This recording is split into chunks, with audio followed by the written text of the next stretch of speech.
Glória a Deus. Saúdo a todos na paz do Senhor Jesus. Irmãos, vamos dar continuidade na nossa meditação na Santa Palavra de Deus. Nós estamos meditando no livro de 2 Coríntios, capítulo de número 12. E o título da leitura é A Visão Celestial, o Espinho na Carne. 2 Coríntios, capítulo 12. Diz o seguinte: em verdade que não convém gloriar-me, mas passarei as visões e revelações do Senhor. Conheço um homem em Cristo que há 14 anos, se no corpo não sei, se fora do corpo não sei, Deus o sabe. Foi arrebatado até o terceiro céu. E sei que o tal homem, se no corpo, se fora do corpo, não sei, Deus o sabe. Foi arrebatado ao paraíso e ouviu palavras inefáveis de que ao homem não é lícito falar. De um assim me gloriarei eu, mas de mim mesmo não me gloriarei, senão nas minhas fraquezas. Porque se quiser gloriar-me, não serei nécio, porque direi a verdade. Mas deixo isso para que ninguém cuide de mim mais do que em mim vê ou de mim ouve. E para que me não exaltasse pelas excelências das revelações, foi-me dado um espinho na carne, a saber, um mensageiro de Satanás, para me esbofetear, a fim de não me exaltar. Acerca do qual 3 vezes orei ao Senhor, para que se desviasse de mim. E disse-me, a minha graça te basta, para que o meu poder se aperfeiçoa, porque o meu poder se aperfeiçoa na fraqueza. De boa vontade, pois me gloriarei nas minhas fraquezas, para que em mim habite o poder de Cristo, pelo que sinto prazer nas fraquezas, nas injúrias, nas necessidades, nas perseguições, nas angústias, por amor de Cristo. Porque quando estou fraco, então sou forte. Aleluia, Pai. Louvado seja Deus. O desinteresse de Paulo. Fui nécio, gloriar-me, vós me constrangestes, porque eu devia ser louvado por vós, visto que em nada fui inferior aos mais excelentes apóstolos, ainda que nada sou. Vamos repetir. O desinteresse de Paulo. Fui nécio em gloriar-me. Vós me constrangestes, porque eu devia ser louvado por vós, visto que em nada fui inferior aos mais excelentes apóstolos, ainda que nada sou. Os sinais do meu apostolado foram manifestados entre vós, com toda a paciência, por sinais, prodígios e maravilhas. Porque em que tendes vós sido inferiores a outras igrejas, a não ser que eu mesmo vos não fui pesado? Perdoai-me este agravo. Eis que estou pronto para pela 3ª vez ir ter convosco, e não serei pesado, pois que não busco o que é vosso, mas sim a vós, porque não devem os filhos entesourar para os pais, mas os pais para os filhos. Eu, de muito boa vontade, gastarei e me deixarei gastar pelas vossas almas, ainda que, amando-vos cada vez mais, seja menos amado. Mas seja assim, eu não vos fui pesado, mas, sendo astuto, vos tomei com dolo. Porventura, aproveitei-me de vós por algum daqueles que vos enviei? Roguei a Tito e enviei com ele um irmão, porventura Tito se aproveitou de vós? Não andamos, porventura, no mesmo espírito, sobre as mesmas pisadas? Aleluia, Pai. Louvado seja Deus. Os últimos avisos aos coríntios, saudações. Cuidais que ainda nos desculpamos convosco? Falamos em Cristo perante Deus. E tudo isto, ó amados, para a vossa edificação. Porque receio que quando chegarvos, não ache como eu quereria, e eu seja achado de vós como não quereríeis, e que de alguma maneira haja pendências, invejas, iras, porfias, detrações, mexericos, orgulhos, tumultos, que quando for outra vez o meu Deus me humilhe para convosco, e eu chore por muitos daqueles que dantes pecaram e não se arrependeram da imundícia, de prostituição e desonestidade que cometeram. Aleluia, Pai. Louvado seja Deus. Irmãos, vamos agora fazer aqui uma leitura nas referências, ou das referências, né? Se possível for, do capítulo inteiro, né? Para que nós possamos dar um panorama geral para os irmãos em relação a esta palavra que acabamos de ler aqui agora, né? Ou seja, 2 Coríntios capítulo 12, né? Que diz o seguinte: a visão celestial, o espinho na carne. Em verdade que não convém gloriar-me, mas passarei as visões e revelações do Senhor. Né? Conheço um homem em Cristo que há 14 anos, se no corpo não sei, se fora do corpo não sei. Deus o sabe. Foi arrebatado até ao terceiro céu. E está escrito nas referências o seguinte: um homem em Cristo. Paulo se refere a si mesmo como um homem em Cristo, que foi levado ao céu a fim de receber revelações, provavelmente a respeito do Evangelho de Cristo e das glórias inescritíveis do céu, reservadas aos crentes, versículo 7. Confira em Romanos, capítulo 8, versículo 18. 2 Timóteo, capítulo 4, versículo 8. Esse grande privilégio e revelação concedidos a Paulo fortaleceram-no e capacitaram-no a suportar os sofrimentos prolongados e severos que lhe sobrevieram durante seu ministério apostólico. Continua ainda falando a palavra no versículo 2 das referências, né? Aleluia, Pai. Terceiro céu. As Escrituras indicam que há 3 lugares chamados céu. O primeiro céu é a atmosfera que circunda a terra. Oséias, capítulo 2, versículo 18.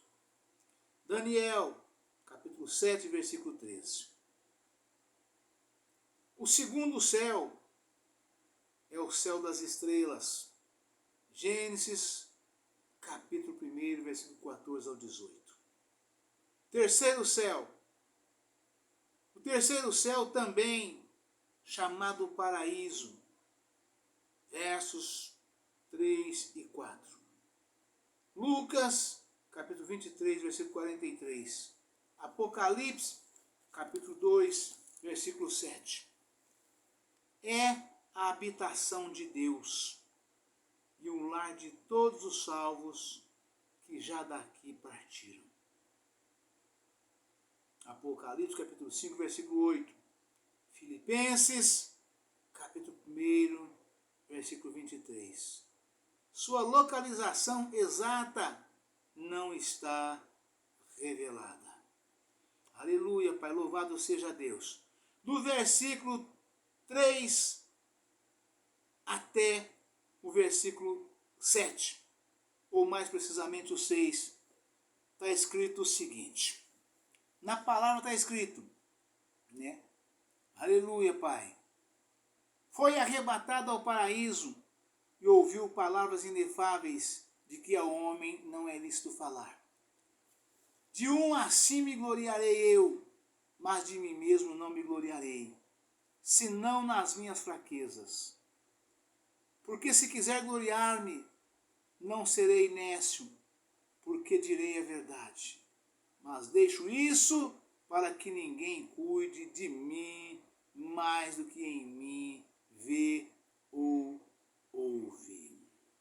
Aleluia, Pai, louvado seja Deus. Glória a Jesus, louvado seja Deus. Aleluia, Pai.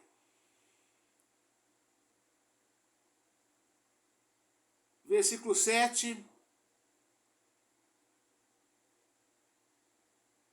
E para que me não exaltasse pelas excelências das revelações, foi-me dado um espinho na carne, a saber, um mensageiro de Satanás, para me esbofetear, a fim de não me exaltar.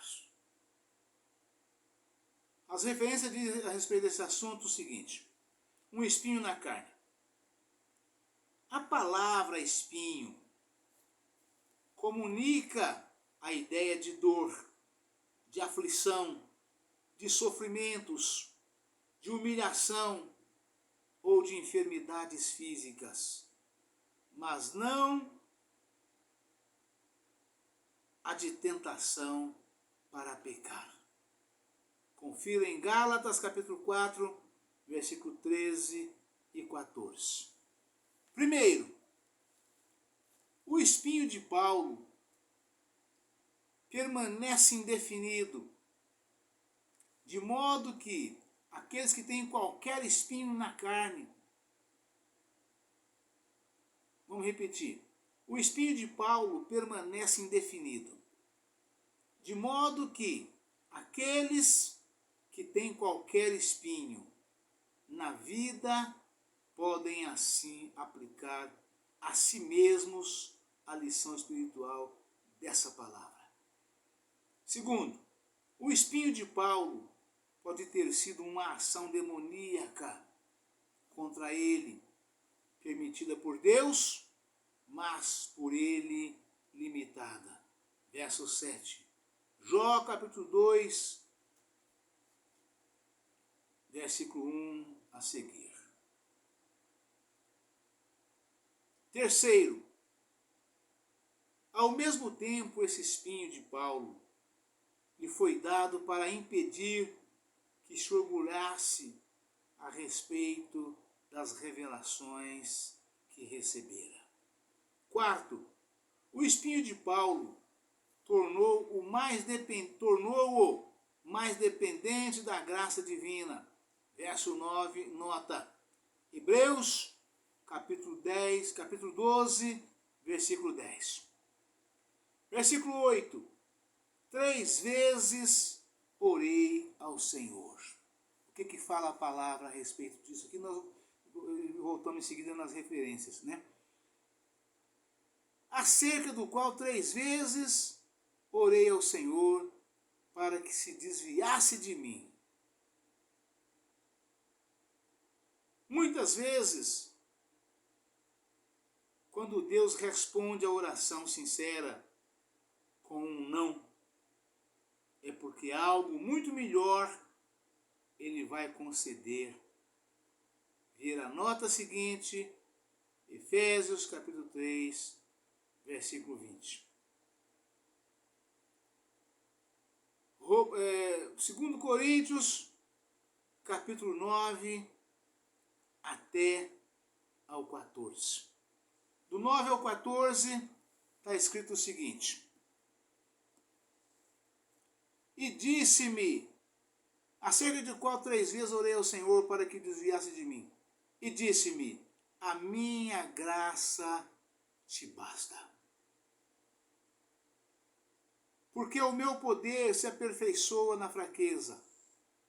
De boa mente, pois, me gloriarei nas minhas fraquezas, para que em mim habite o poder de Cristo, pelo que sinto prazer nas fraquezas, nas angústias, nas injúrias, nas necessidades, nas perseguições, nas angústias, por amor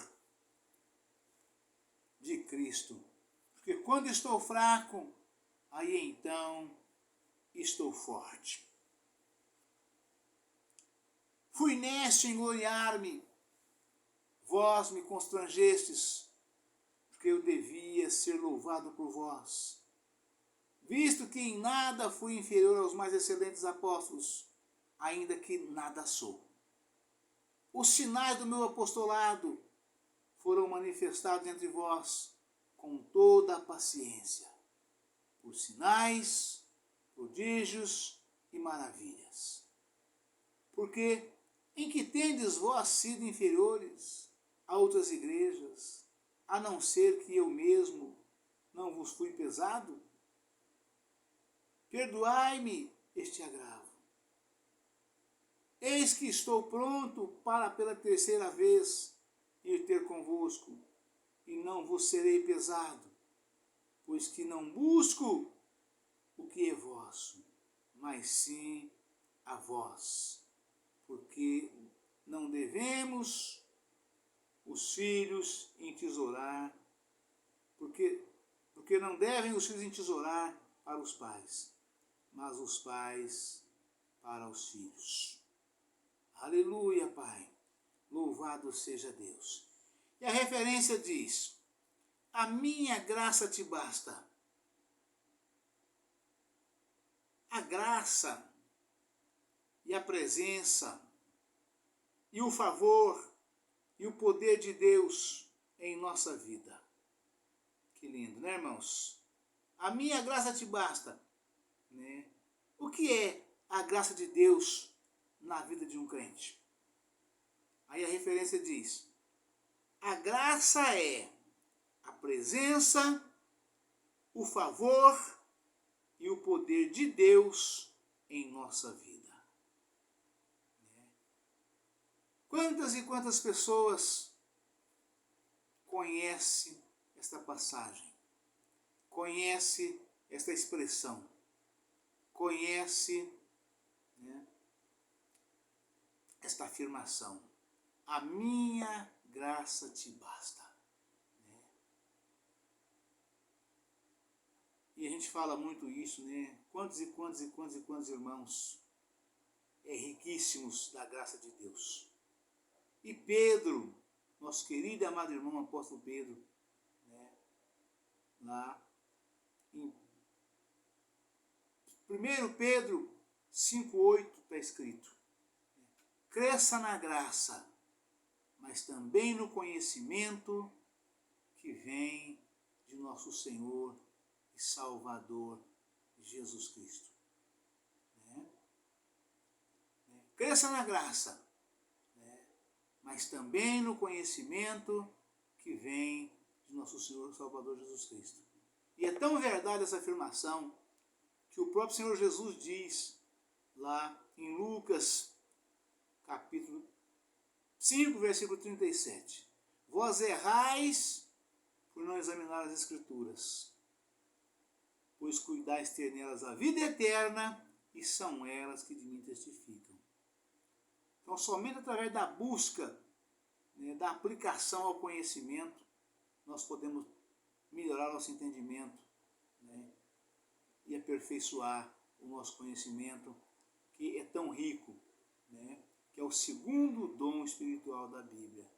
Né. O primeiro dom espiritual dos 9, que está lá em 2 Coríntios 12, 1 Coríntios 12, né, O segundo dom espiritual dos 9 é o segundo. Né? O primeiro é o dom da palavra da sabedoria. O segundo é o dom da ciência, o dom do conhecimento. Né? Este é o segundo dom. Né? E aqui a palavra de Deus afirma, quando Paulo pediu para que o Senhor afastasse dele, né, tirasse dele aquele espinho na carne, que não está bem claro o que é, pode ser uma ou duas ou mais coisas, a Bíblia fala, aqui eu acabei de ir nessas referências aqui agora, né? A minha graça te basta. A graça é a presença, o favor e o poder de Deus em nossa vida. É uma força, um poder celestial outorgado àqueles que invocam a Deus. Essa graça descerá sobre o crente fiel que suportar suas fraquezas e dificuldades. É lindo, né, irmãos? Essa menção é tremenda. Né? A graça é a presença, o favor e o poder de Deus em nossa vida. É uma força, um poder celestial outorgado àqueles que invocam a Deus. Essa graça descerá sobre o crente fiel que suportar suas fraquezas e dificuldades, por amor ao Evangelho. Filipenses capítulo 4, versículo 13. Ver o estudo, fé e graça, página 1704. Quanto maior a fraqueza e provações, ao servirmos a Cristo, tanto mais graça Deus nos dará para cumprir a sua vontade. Aquilo que Ele nos outorga é sempre suficiente para vivermos nossa vida diária, para trabalharmos por Ele e para suportarmos nossos sofrimentos e espinhos na carne. Confira em 1 Coríntios capítulo 10, versículo 13. Enquanto estivermos perto de Cristo, Ele nos outorgará a sua força celestial. É lindo demais, né, irmãos? Aleluia, Pai. Vou repetir. Enquanto estivermos perto de Cristo, Ele nos outorgará a sua força celestial. Ou seja, poder divino descido do céu sobre as nossas vidas. Né? Devemos gloriar-nos em nossas fraquezas e ver nelas valor eterno, porque elas fazem com que o poder de Cristo desça sobre nós, habite em nós, à medida que avançamos nesta vida, em direção ao nosso lar celestial. Amém, irmãos? Aleluia, Pai. Louvado seja Deus. Deus abençoe a todos. Um forte abraço. Ficam todos na paz do Senhor Jesus. Amanhã estaremos de volta com um novo vídeo, uma nova mensagem, em nome do Senhor Jesus. Amém? Aleluia, Pai. Louvado seja Deus. Glória a Jesus.